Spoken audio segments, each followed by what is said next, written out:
Capítulo 16 de Lo que el viento se llevó. Gerald O'Hara almacenaba en sus depósitos de Tara la cosecha de algodón de 3 años, pero de nada le servía. En Liverpool hubieran pagado por ella $150,000, pero no había posibilidades de mandarlo a Liverpool. Gerald, antes hombre adinerado, se había convertido en un hombre que había de cavilar profundamente en el modo de dar de comer a su familia y a sus negros durante el invierno. La mayoría de los plantadores de algodón de todo el sur se encontraban en la misma situación. Con el bloqueo estrechándose más cada vez, no había modo de convertir el algodón del sur en el dinero que por él pagaban en sus mercados ingleses, ni era posible pagar con el importe del algodón los suministros que se importaban años atrás. Y el sur agrícola, en lucha con el norte industrial, necesitaba ahora muchas cosas que no había creído serle precisas en los años de paz.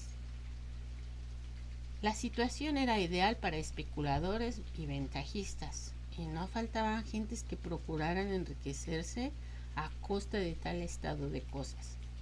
Cuanto más escaseaban víveres y ropas y más fabulosamente subían los precios, el clamor público contra los especuladores adquiría más energía y virulencia. En aquellos días iniciales de 1864 no se podría abrir un periódico sin que saltara a la vista un artículo de fondo acusando a los especuladores de buitres y sanguijuelas que succionaban la sangre del país y estimulando al gobierno a reprimirlos con mano dura. El gobierno hacía lo posible, pero ello no servía de nada, porque había demasiados problemas que requerían la atención de los dirigentes del sur por entonces. Contra ninguno de aquellos pescadores de aguas turbias era más amargo el resentimiento que contra Red Butler. Red, al hacerse más difícil cada vez burlar el bloqueo, había vendido sus barcos y ahora se dedicaba abiertamente a especular en géneros alimenticios. Los comentarios que corrían sobre él abarcaban Atlanta, Richmond y Wilmington y hacían enrojecer de vergüenza a los que antes le habían abierto las puertas de sus casas. Pese a tantas pruebas y tribulaciones, los 10,000 habitantes de Atlanta se habían duplicado durante la guerra. Incluso el bloqueo sirvió para añadir prestigio a la ciudad. Desde tiempo inmemorial, las ciudades costeras habían dominado al sur comercialmente y en los demás conceptos.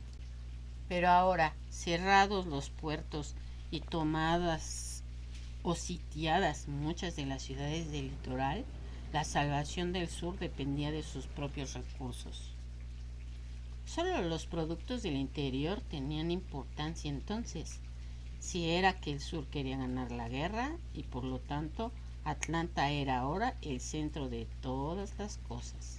La población de la ciudad sufría angustias, privaciones, enfermedades y muertes tan duramente como el resto de la Confederación, pero Atlanta como ciudad había ganado más que perdido en el curso de la guerra. Atlanta, el corazón del sur, latía fuerte y plenamente, y sus ferrocarriles eran las arterias por las que circulaba una incesante corriente de hombres, provisiones y pertrechos. En otro tiempo, Scarlett se habría lamentado de sus ropas estropeadas y sus zapatos llenos de piezas y arreglos, pero ahora esto no le preocupaba, ya que la única persona que podía importarle no estaba allí para verla. Durante aquellos 2 meses fue más feliz que lo había sido desde hacía años. ¿Acaso no había sentido acelerarse los latidos del corazón de Ashley cuando ella le ciñó el cuello con los brazos? ¿No había visto aquella expresión de su faz que constituía una confesión más elocuente que todas las palabras? Sí, él la amaba. Ella ahora estaba segura, y semejante convicción era tan agradable que incluso le permitía mostrarse más afectuosa con Melanie. Hasta sentía hacia su cuñada cierta compasión, mixta de ligero desprecio por su estupidez y su ceguera. Cuando la guerra termine, pensaba, cuando termine, entonces... A veces decía también, con cierta punzada de terror, cuando termine, ¿qué? Pero enseguida eliminaba de su mente aquel pensamiento. Cuando la guerra acabara, todo se arreglaría de un modo u otro. Si Ashley la amaba, no podría seguir viviendo con Melanie y esto era lo importante. Sin embargo, no cabía pensar en el divorcio porque Elena y Gerald, católicos fervientes como eran, no le permitirían jamás casarse con un hombre divorciado. Eso significaba dejar de pertenecer a la iglesia. Scarlett, meditando al respecto, resolvió que, puesta a elegir entre Ashley y la iglesia, optaría por Ashley. Pero, ¿qué escándalo produciría semejante cosa? Las personas divorciadas sufrían el anatema no solo de la iglesia, sino de la sociedad. A ningún divorciado se le recibía en parte alguna. Pero ella arrostraría también esto por Ashley. Sí, lo sacrificaría todo por Ashley. Pero, en fin, fuera como fuera, todo iría bien cuando la guerra terminara. Si Ashley la amaba de verdad, él encontraría modo de conseguirlo. Ella le haría, en caso contrario, encontrar el medio. Y cada día que pasaba, ella se sentía más segura en su interior del cariño de él, más cierta de que él lo arreglaría todo satisfactoriamente cuando los Yankees fueran derrotados. Es verdad que él había dicho que los Yankees dominaban la situación, pero para Scarlett esto era sencillamente una necedad. Sin duda estaba fatigado y con el espíritu oscurecido cuando habló así. Por lo demás, ella no se preocupaba gran cosa de que los Yankees ganaran o no. Lo importante era que la guerra concluyera rápidamente y que Ashley regresara pronto a casa. Entonces, mientras las violentas ráfagas del viento de marzo forzaban a todos a permanecer recluidos en casa, fue cuando Scarlett supo la abominable novedad. Melanie, con los ojos refulgentes de alegría y la cabeza baja para disimular su orgullo, dijo a Scarlett que iba a tener un hijo. El doctor May opina que será a fines de agosto o septiembre, afirmó. Yo me lo figuraba, pero no he estado segura hasta hoy. ¿Verdad que es magnífico, Scarlett? Con lo que te envidiaba tu güey y con los deseos que yo sentía de tener un hijo. Cuánto temor sentía de no tener siquiera uno, porque yo, Scarlett, desearía una docena. Scarlett, que se estaba peinando para acostarse cuando Melanie le habló, se interrumpió con la mano que empuñaba el peine suspendido en el aire. ¡Dios mío!, exclamó, y por un momento no comprendió bien lo que aquello significaba. Después, de súbito, acudió a su mente el recuerdo de la puerta cerrada del dormitorio de Melanie y un dolor agudo como la herida de un cuchillo le desgarró el alma. Era un dolor tan punzante como si Ashley fuese su esposo y le hubiera sido infiel. Un hijo de Ashley. ¿Cómo podía ser así cuando él amaba a ella y no a Melanie? Ya sabía que te habías de sorprender, dijo Melanie con voz entrecortada. ¿Verdad que es maravilloso? No sé cómo escribírselo a Ashley, Scarlett. Creo que no sería tan embarazoso diciéndoselo, en fin, no decirle nada, hacérselo comprender gradualmente. ¿Me entiendes, verdad? Dios mío, repitió Scarlett a punto de romper en lágrimas, dejando caer el peine y apoyándose en el borde del tocador para no tambalearse. No te pongas así, querida. Bien sabes que tener un niño no es una cosa tan trágica. Tú misma lo dices. No quiero que te disgustes por mí, aunque te agradezco el verte tan preocupada. Es verdad que el doctor May dice que yo soy... y Melanie se ruborizó. Muy estrecha, pero confía en que no haya complicaciones.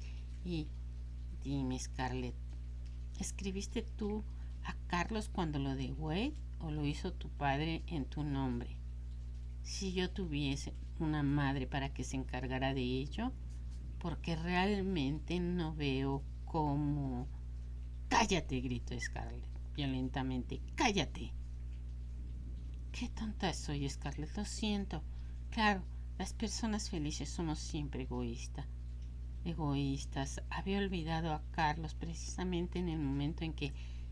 ¡Cállate!, volvió a decir Scarlett, esforzándose en dominar sus emociones y no dejarlas traducir en su rostro, porque era preciso que nunca Melanie pudiese adivinar lo que ella sentía. Melanie, la más discreta de las mujeres, sintió que sus ojos se llenaban de lágrimas al reconocer la crueldad cometida. ¿Cómo había hecho recordar a Scarlett las terribles memorias del nacimiento de Wade tan pocos meses después de la muerte del pobre Carlos? ¿Cómo podía haber sido tan atolondrada? Permíteme ayudarte a desvestirte, querida, dijo humildemente. Yo te arreglo el cabello. Déjame sola, repuso Scarlett con el rostro convertido en piedra.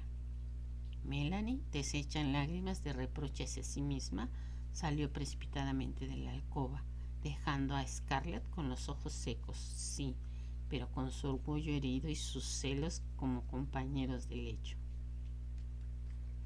Scarlett pensaba que le sería imposible vivir por más tiempo en el mismo techo que la mujer que llevaba en su seno al hijo de Ashley. Decía que debía volver a Tara, a aquella casa que era la suya. Imaginaba que no podría volver a mirar a Melanie sin delatar su secreto en su rostro. Y se levantó a la mañana siguiente con la decidida intención de preparar su equipaje inmediatamente después de desayunar. Pero mientras se sentaban las tres a la mesa, Scarlett sombría y silenciosa, Pitty Pat desconcertada y Melanie entristecida, llegó un telegrama. Era de Moss, el criado de Ashley, e iba dirigido a Melanie. He buscado por todas partes y no lo encuentro. ¿Debo volver a casa? Ninguna sabía concretamente lo que aquello significaba, pero los ojos de las tres mujeres cerraron de una a otra, dilatados por el terror, y Scarlett olvidó todos sus propósitos de marcha. Sin terminar el desayuno, se hicieron conducir en coche al centro de la ciudad para telegrafiar al coronel de Ashley. Pero cuando llegaron a la oficina, encontraron un telegrama para Melanie. Siento informar a usted de que el capitán Wilkes ha desaparecido hace 3 días durante un servicio de descubierta. La tendré al corriente. El regreso a casa fue lúgubre. Tía Pitty Pat lloraba tapándose la cara con el pañuelo. Melanie permanecía pálida y rígida. Scarlett, en un rincón del carruaje, aparecía concentrada en sí misma y muda. Ya en casa, Scarlett subió tambaleante las escaleras y, tomando su rosario que estaba encima de la mesa, se arrodilló y trató de rezar, pero las plegarias no acudían a sus labios. Y sobre su espanto infinito descendía una cierta sensación de que Dios había apartado su faz de ella en castigo de su pecado. Había amado a un hombre que era esposo de otra e intentado arrebatárselo a su mujer, y Dios la había castigado matándolo. Quería rezar, sí, pero no podía levantar los ojos al cielo. Quería llorar, pero las lágrimas no afluían a sus ojos, inundaban su pecho, impetuosas y cálidas, y le abrazaban las entrañas, pero no afluían. Se abrió la puerta y Melanie entró. Su ovalado rostro parecía un corazón cortado en papel blanco entre el marco de los cabellos negros. Tenía los ojos desmesuradamente abiertos, como los de una niña asustada, perdida en la oscuridad. Scarlett, dijo, tendiéndole las manos. Perdóname lo que te dije. ¿Por qué? Porque tú eres todo lo que me queda en el mundo. Ay, Scarlett, estoy segura de que mi amor ha muerto. Y Scarlett, sin saber cómo, encontró a Melanie en sus brazos. Sus menudos senos temblaban al compás de sus sollozos. Las dos acabaron tendiéndose en el lecho, estrechamente enlazadas, con las caras unidas. Ahora Scarlett lloraba también, y las lágrimas de una caían en las mejillas de la otra. Era muy doloroso el llorar, pero no tanto como no poder hacerlo. Ashley ha muerto, y yo le he matado con mi amor. Nuevos sollozos la estremecieron mientras Melanie, experimentando una especie de consuelo en las lágrimas de su cuñada, le ceñía más estrechamente el cuello con los brazos. Al menos, cuchicheó, al menos tengo un hijo. Y yo, pensó Scarlett, demasiado afectada ahora para albergar mezquinos sentimientos de celos, yo no tengo nada, excepto la expresión de su semblante cuando se despidió de mí. Los primeros informes daban a Ashley como desaparecido. Créese que ha muerto, y así se le citó en la lista de bajas.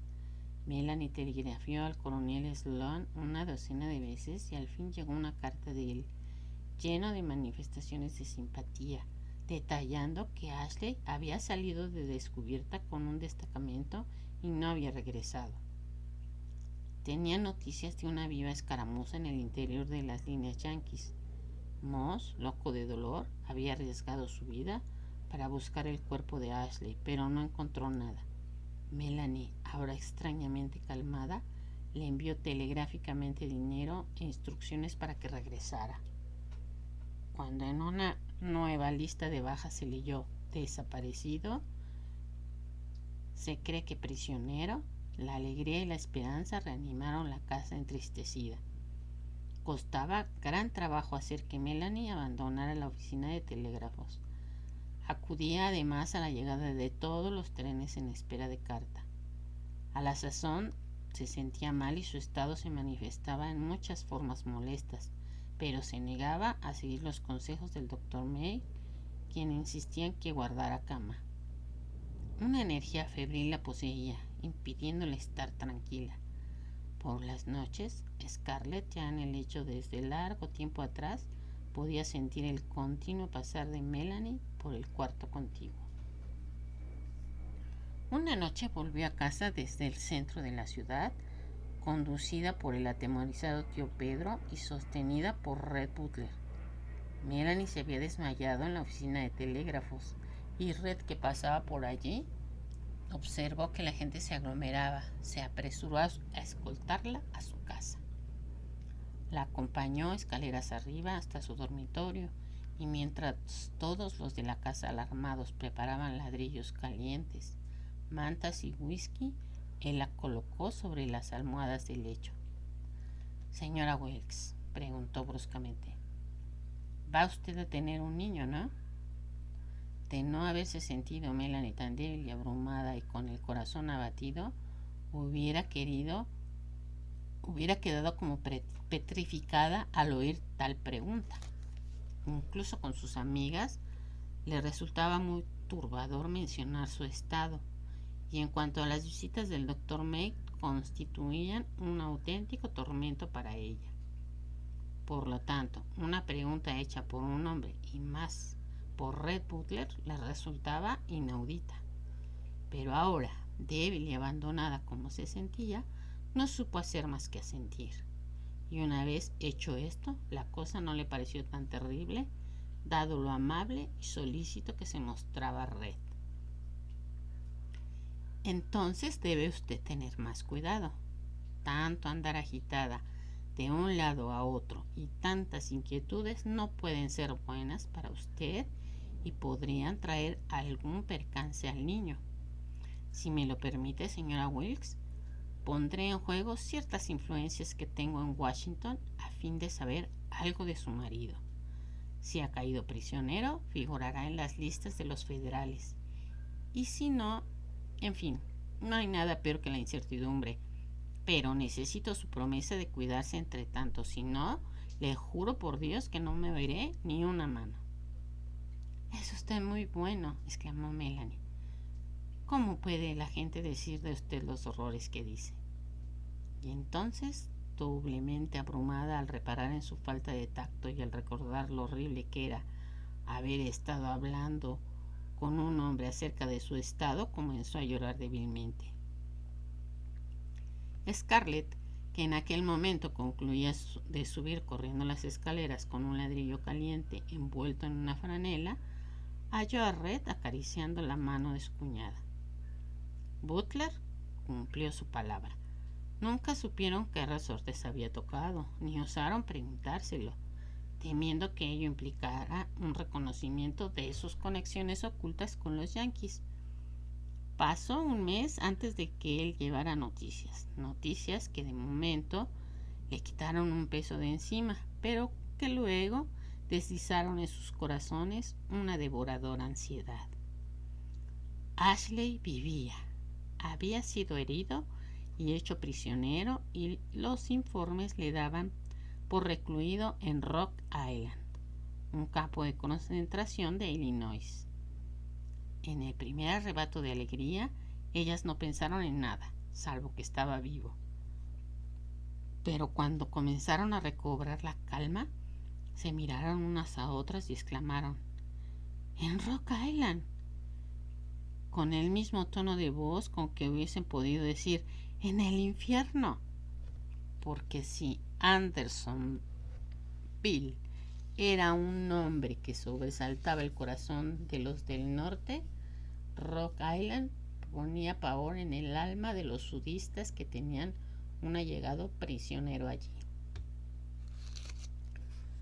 Cuando Lincoln se negó al canje de prisioneros, creyendo que ello apresuraría el fin de la guerra al cargar a los confederados con el peso de alimentar y atender los prisioneros unionistas, había millares de uniformes azules en Andersonville, Georgia. Los confederados estaban a media ración y carecían prácticamente de medicamentos e hilas para sus propios heridos y enfermos. Tenían pues muy poco que compartir con sus prisioneros. Estos comían lo que los soldados en el frente, es decir, tocino y guisantes secos. Con semejante dieta, los yanquis morían como moscas, a veces a razón de 100 en un día. El norte, excitado al saberlo, resolvió hacer más duro el trato de prisioneros enemigos, y en ningún lado eran peores las condiciones de vida que en Rock Island. Escaseaba la comida, había una manta por cada 3 hombres, y la viruela, la tifoidea y la fiebre convertían aquel lugar en un foco de infección. 3/4 partes de los hombres que entraban allí no salían vivos. Y Ashley estaba en aquel tremendo lugar. Vivía pero herido, y en Rock Island, en un momento en que espesas nevadas debían cubrir los campos de Illinois.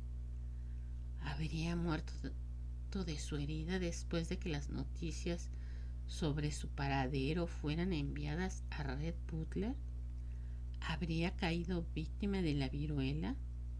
¿Deliraría presa de neumonía, falto de una manta que lo cubriera?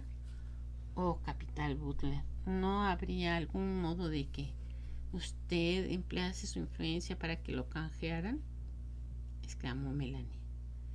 El justo y compasivo señor Lincoln, que tantas lágrimas vertió sobre los 5 hijos de la señora Bixby, no derrama una sola sobre los miles de yanquis que perecen en Andersonville, dijo Red haciendo una mueca. No le preocupa que mueran.